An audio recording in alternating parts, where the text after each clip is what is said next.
The following podcast is a proud member of the Blue Collar Roots Network. Find all the shows by visiting bluecollarroots.com. And now, the man who takes the BS out of BS, Bill Spohn. Welcome back to another episode of the Building HVAC Science Podcast. It's our goal here to create better, more knowledgeable HVAC and building performance technicians by helping the two professions better understand each other with the ultimate goal of making customers happy in the homes they live in and the buildings they work in. I'm your host, Bill Spohn. I've been working in these markets for over 30 years. I've noticed the need for scientifically rooted information on how to do a technical job correctly. So this information is either not being taught or not easily accessible, but things are getting better. So this results with many technicians leaving a job with doubts in their mind or a bad feeling what could go wrong because of something they missed. So these are some of the reasons why I started the Building HVAC Science podcast. Years ago, if someone said to me, I'm building a NetZero home, I would have thought, amongst other things, what are they giving up to do so? Let's fast forward to 2021. In addition to me living in a prospective NetZero home, and check out the other episodes of this podcast where you'll learn more about that.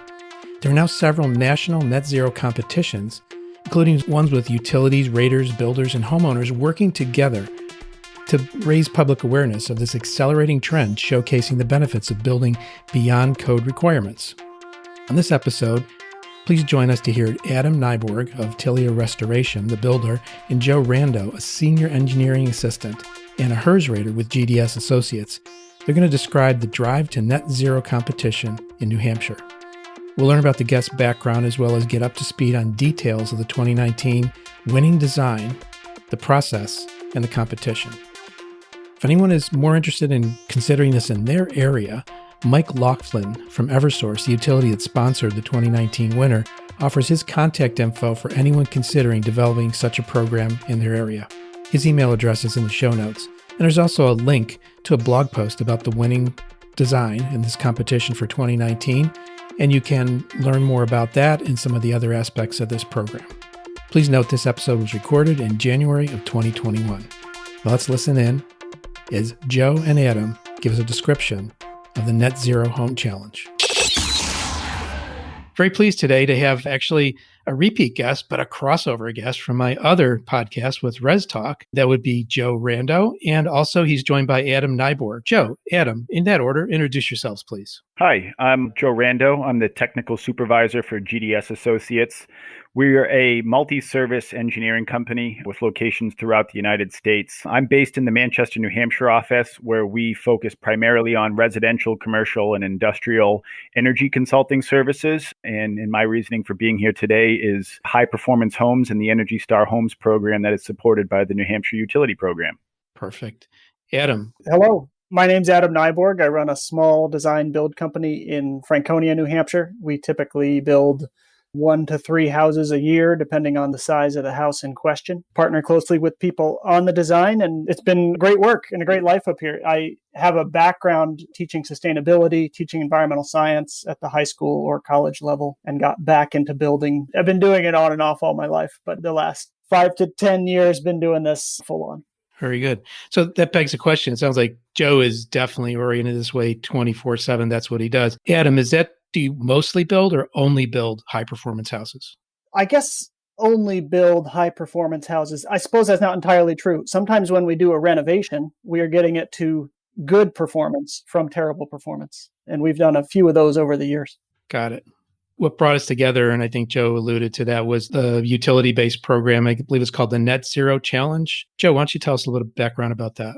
Yeah, so this is the third, if not fourth year, I think 2021 will be the fourth year of a program that derived in conjunction with the 4 utilities in New Hampshire, which have been sponsoring an Energy Star certified program that they wanted to grow and build on, which sparked this NetZero Challenge program. It does have a prerequisite that the homes entering this program have been certified through Energy Star, but they are looking for the highest performing buildings in New Hampshire. So those that have a robust building envelope, have added some sort of renewable energy, whether that be wind, solar, and then utilize high performance mechanical systems. And it is a judged program following 5 criteria. The First being the HERS index prior to renewable energy being added, the post-HERS index with renewables included, the annual net operating cost, the cost per square foot of the project with the land excluded, and then those are all fairly objective. We can track those based off the numbers, but there's a fifth and final subjective category, which is technical innovation. What things did you do on this project that maybe we aren't seeing from other builders or other projects in the program? And that uses a panel of individuals, everyone from Dean Gamble, who runs the EPA Energy Stars Home program. We have a local professor from a community college, which teaches building science. The president of the New Hampshire Home Builders is part of it. So we have a real wide variety of individuals who are judging this program. And it rebates are in those who have the highest performing buildings in the state and recognizes them through a video and some showcasing. They really want to highlight those who are going above and beyond. And that's what the program is. Very good. So, and Adam's here because he's not just the builder who likes to do podcasts. He's here because he's a builder that was involved with the award-winning home last year. Is that true, Adam? We got the first place last year. We were excited about that. Fantastic. Can you tell us a little bit about the house, maybe about the owners, what the driving forces were? Yeah, well, funny you put all those words in the same question. The owners were the driving force. When they came into the project, they knew they wanted that kind of performance. They had read a lot of Green Building Advisor. They had learned all kinds of things on the internet, enough to be dangerous to their contractor, as Bill mentioned in the conversation before the podcast.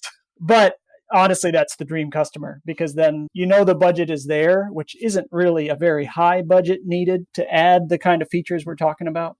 But they're certainly willing to spend that. And what we end up telling people a lot is, if you can afford a granite countertop, you can afford a NetZero home. They're not huge additions to the bottom line, particularly when you look at operating costs. So anyway, we had wonderful customers. They drove it that direction, wanted to be not necessarily involved in the design, but very aware of the design. So when we would draw up a building detail of here's the double stud wall and here's where the air barrier is going to be, John, he'd want to see it. He'd want to talk about it and understand that. And that was fun to have that level in the project too. So the owners came primed and ready with information and maybe thought processes and things they've been exposed to through their own research, which made the job easier for you?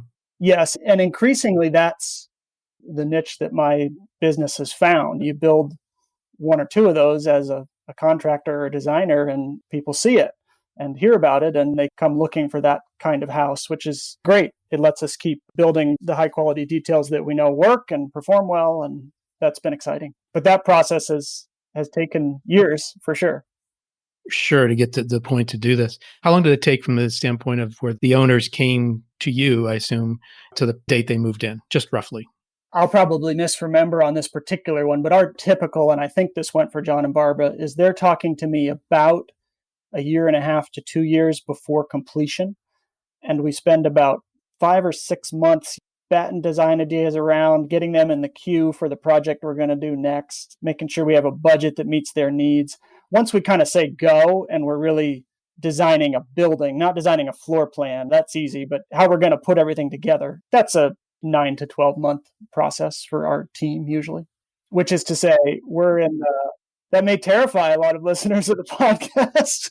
We're in the sort of custom deluxe end of the market, and I hire 2 or 3 people. So I know it can be done a lot faster than that. We're also in a small town. So that's just kind of our model, but I don't think that's driven by it being a NetZero home. That's driven by it being a fully custom home with a lot of involvement of the owners in the design in a small town like Franconia. Right. It's not a catalog house by any means. Right. So our listeners always like to hear technical details, I think. At least they tell me that. So I'm going to flip it over to Joe and have him give us some of the sort of the specs on the house, like the blower door score, the different features and facets about the construction. And I'll come back around to Adam to fill in some things. But Joe, take it.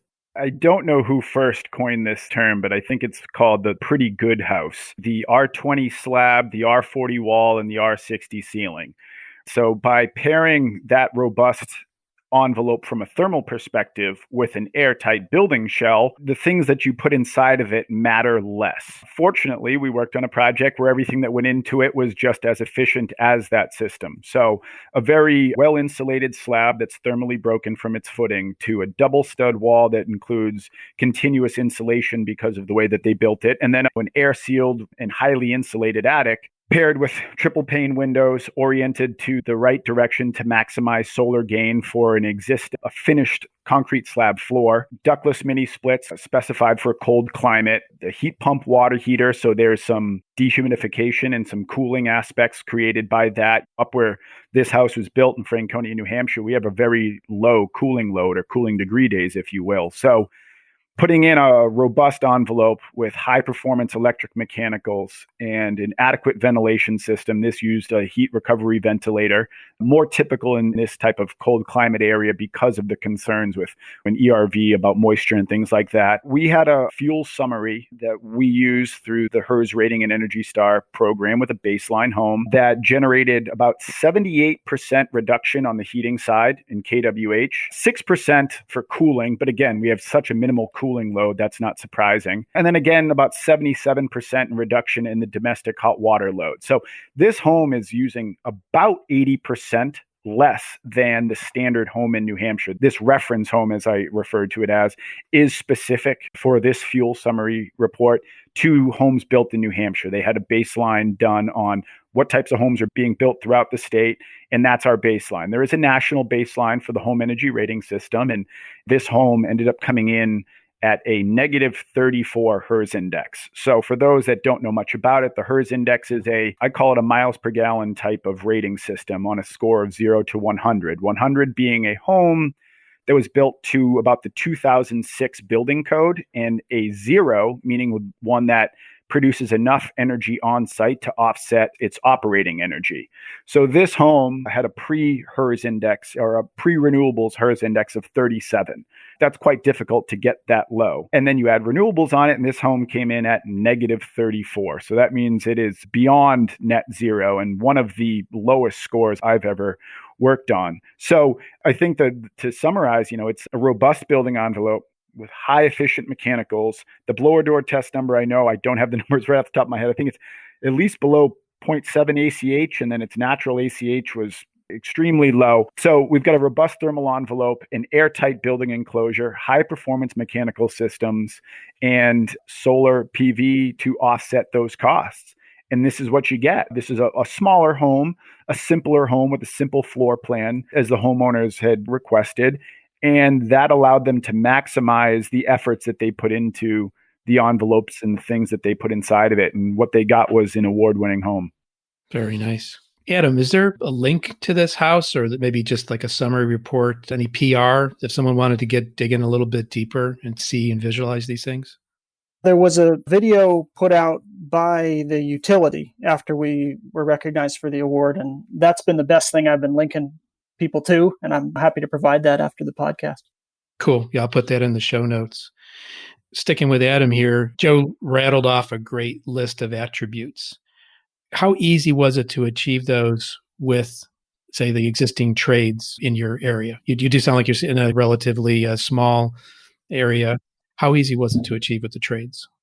The thermal envelope stuff is primarily on our end as the small carpentry crew, in terms of making sure the details are right, where air barriers meet, or where you're air sealing, or where you're creating the cavity that's going to receive the insulation. We're lucky there in that we can drive it. Our insulator out of St. Johnsbury is phenomenal. It's John Murphy, runs Murphy Cell Tech, and he knows far more than I, and is usually steering me towards higher R values than those pretty good house values that we rattled off, which is that's my driving standard. It's straightforward and achievable, and that's what we go for. So with those two crews, it's easy. Working with plumbers and electricians, sheetrock installers, you often see, or it's a little bit a thing of the past, but there was a while where everybody was trying to gasket their sheetrock or put beads of caulk in certain locations. And that's a tough sell for subcontractors that want to get in and out of there fast and know their job very well, such as the guys hanging sheetrock. A little harder with those. We'll have conversations beforehand to lay some of the groundwork. But of course, all those guys are on the team, and we've worked together on many houses at this point. So it gets easier and easier again. But you'd mentioned before, like the time is worked in your favor at this point. There's been enough of this going on with you personally and the teams and crews you use. Any kinds of compromises in construction that you felt either that took away from where the owners drove it or where you would like to have seen it go? We have plenty of compromises in the zone of reality, I guess I would call it, which is there are many of these products that you read the label and they're supposed to go on at over 40 degrees on a clean, dry surface. And in northern New Hampshire, that rules out about 2/3 of your work days over the course of the year that we could be putting caulk on clean, dry framing at that temperature or something like that. We have plenty of those. And similarly, if you're out there on a 20-degree day, it's just harder to do as good a job with a roll of tape as you might do in the middle of the summer. So there are real compromises there, which is where a product like this aero barrier we'll probably get into talking about. But that's nice to catch some of the things that even I think very good carpenters they have to compromise. They meet with reality. So with that kind of thing, design-wise, again, I was pretty thrilled with the philosophy or the values of the owners. They were generally willing to make the compromises needed in favor of being a durable, easy to take care of, and a very efficient building. But I was thinking back to my situation, and the listeners know I built hopefully NetZero home. We haven't gotten there yet because we're still wrestling with some issues in the heating system. But mine was built in a factory, so we were able to take a little bit more advantage of better weather year round. But I'd like to but I did have 4 modules, which had to come together versus a stick-built house in the field.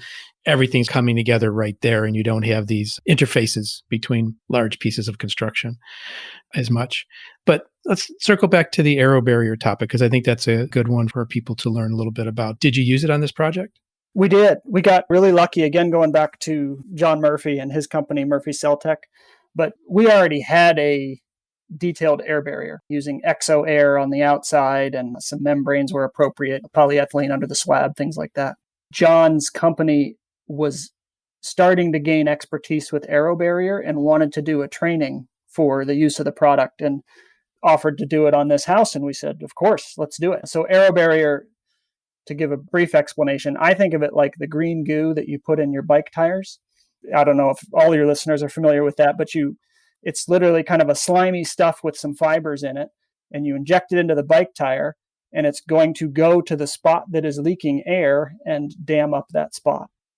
Aero barrier is an aerosolized caulk, basically, with some fibrous product in it that will find all the holes of a reasonably small size and plug them up.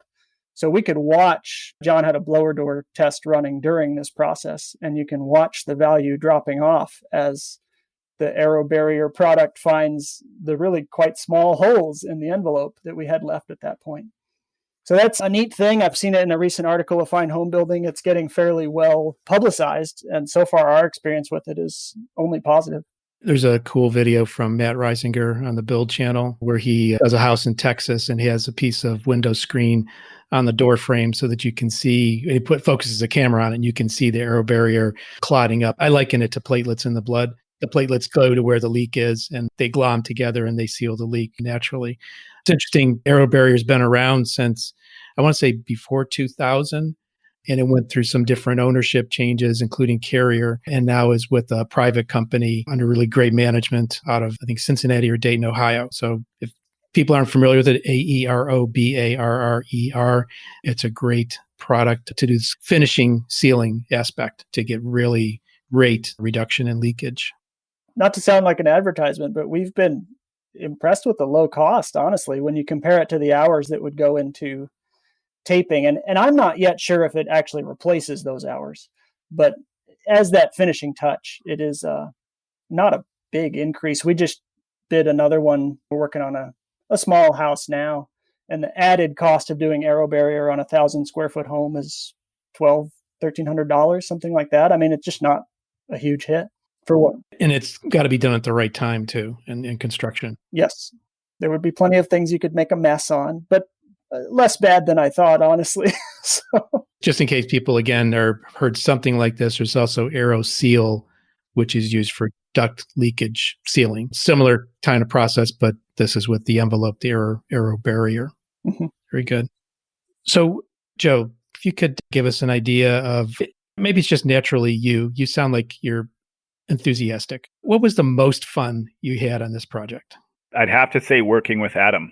This is, I think, was the second or third project I had been involved with Adam, and just his knowledge and his enthusiasm as a building energy consultant, as I'll deem myself. You want to make an impact on the built environment, but that takes an individual or a client who's equally interested in your efforts. That isn't always the case. There's a lot of demand for home building, and we work with a variety of clients. Some of those who just want to comply with code, and I want to help them, and it's to whatever degree I can move the needle and help them build better.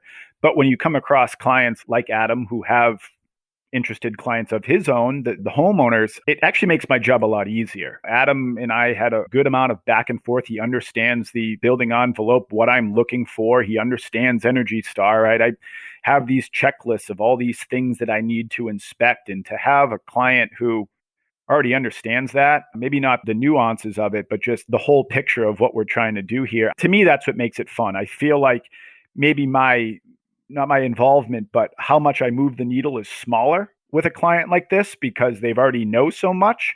But those little percentages, they add up. And to be able to support the efforts of Adam and his client with programs like we offer here in New Hampshire to help incentivize and take that incremental cost off, I like the direction that we're moving in here. Each year we get about 10 homes that are entering this NetZero challenge. It's really exciting for me to see the built environment continue to push forward, regardless of policy or pandemics or whatever else we have going on. This has been a very strong year for the building industry. And I'm excited to see where things are going. I never in my wildest dreams thought I'd be on a podcast with you again for another award-winning house. So it's exciting. I think the culture in New Hampshire here is that work hard, play hard, live free or die, but make sure you build a good house. You're going to amend the state motto, I take it. Yes. So it's been a pleasure working with Adam and other clients who want to build high performance houses. And I'm an active outdoor recreator, and I think part of that ties into my connection with the environment. And I understand how the built environment does impact that. And maybe it's a small thing that I'm improving for the environment, but I'm grateful for it and I'm excited for the future. Very good.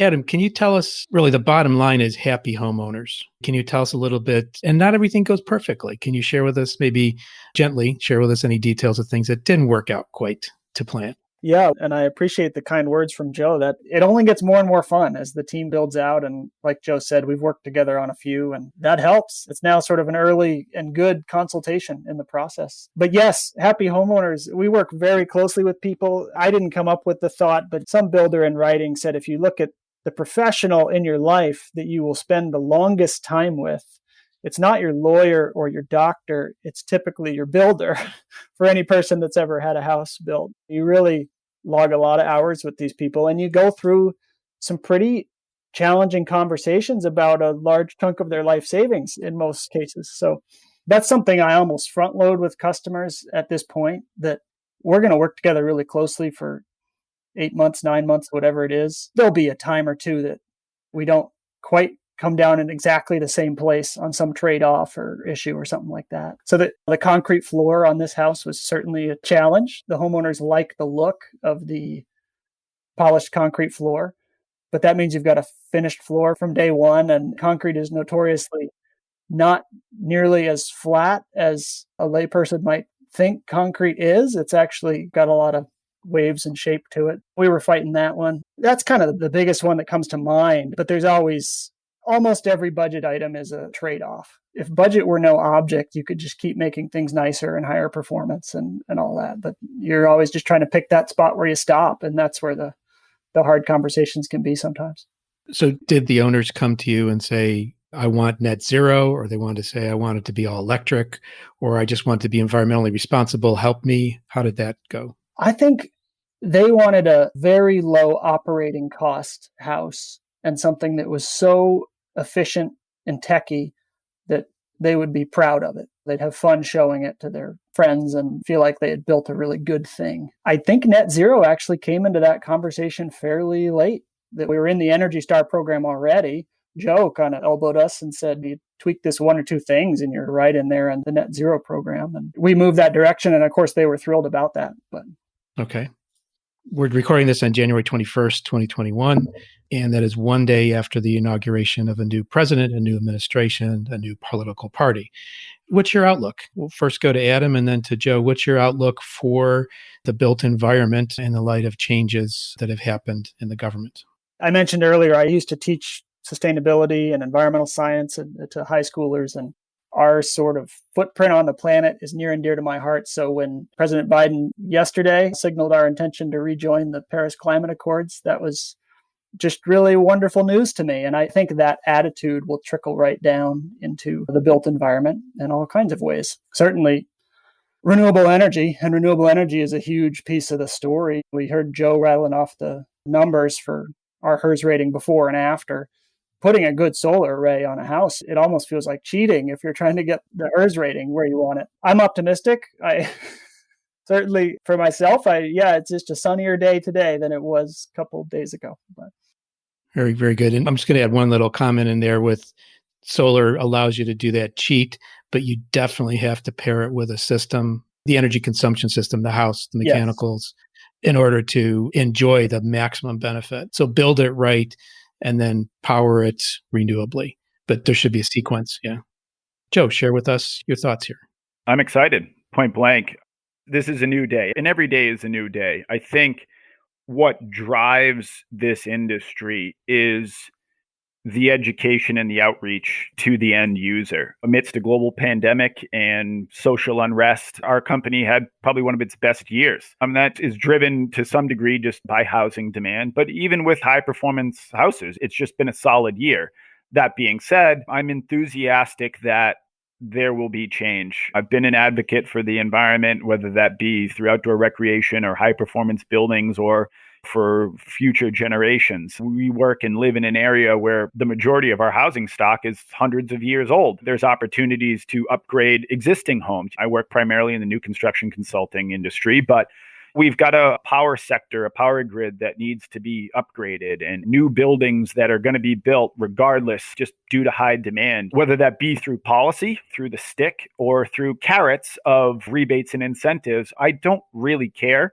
I just want to keep moving. I pride myself in my ability to engage with a client and their pain points. And I understand that cost is often a big pain point for my clients, primarily the builders and then the utility programs that I support. So as innovation continues to develop, heat pumps are becoming more efficient and more attainable. Solar renewables and PV and wind power, costs are coming down. So while net zero may seem like this grandiose, unachievable thing, I think that with the right policies in place, we're moving the needle in the right direction. Policy aside, I think that this is going to be an industry that's going to continue to grow. And I'm excited to be a part of it. I'm excited for the future, tomorrow or for the next 4 years.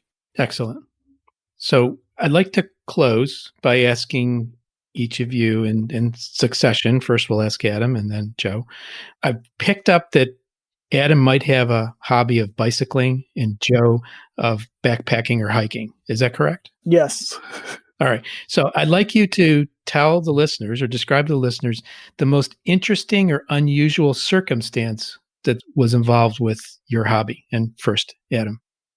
I guess I'll just come up with a recent one, which kind of ties into these fun technology talks, which is I've been a road biker for years and done some cross-country trips and love them. And there are good stories there. But we got electric bikes for our family, which has been just really fun. So the other day, my daughter and I needed to pick up a moving van and drive it full of stuff to somewhere else. I forget exactly what the errand was, but we did this beautiful ride on the electric bikes through Franconia Notch and then put them in the back of the moving van and drove 80 miles away and loaded up what we were loading and dropped it off. It's fun to see that even on those most basic things, technology is going to keep bringing us some exciting developments. Very cool. And Joe, something that happened on your outdoorsy activities.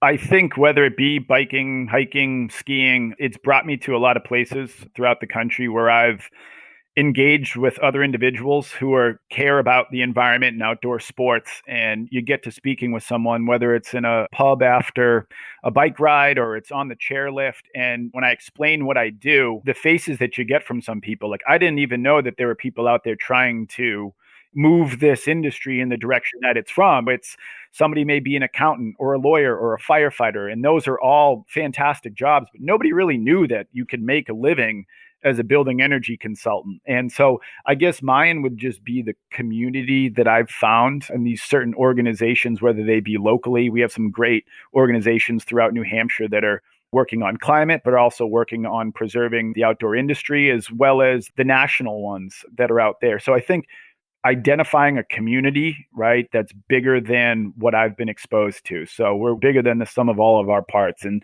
understanding that there is a national group of people. I'm not alone fighting this battle alone. I think combating climate change is important to my generation in the future, and my trips from the west to the south, whether that again be skiing or some other outdoor pursuit, has exposed me to an industry or a community of individuals that otherwise I maybe never would have met. And it's created friendships and partnerships, and I'm grateful for that.